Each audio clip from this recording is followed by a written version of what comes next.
Lahore high court Imran Khan کی حفاظتی ضمانت سماعت کے لیے مقرر۔ جسٹس علی باقر نجفی حفاظتی ضمانت کی درخواست پر سماعت کریں گے۔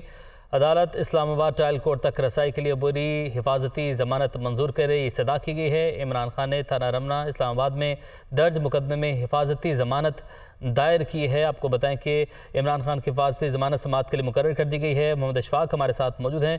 اشفاق بتائے گا، سماعت کے لیے مقرر کر دی گئی ہے، کب ہوگی سماعت؟ جی بالکل، کچھ ہی دیر بعد لاہور ہائی کورٹ کے جسٹس علی باقر نجفی عمران خان کی حفاظتی ضمانت کی درخواست پر سماعت کریں گے۔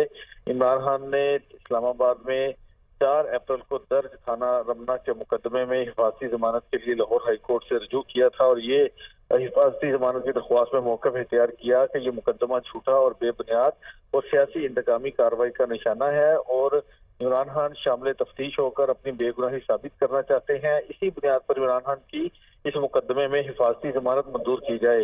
اداروں کے خلاف تقاریر کرنے کے الزام میں 4 اپریل کو عمران خان کے خلاف تھانہ رمنا میں مقدمہ درج کیا گیا تھا، تو اب لاہور ہائی کورٹ کے جسٹس علی باقر نجفی اس درخواست پر کچھ ہی دیر بعد سماعت کریں گے۔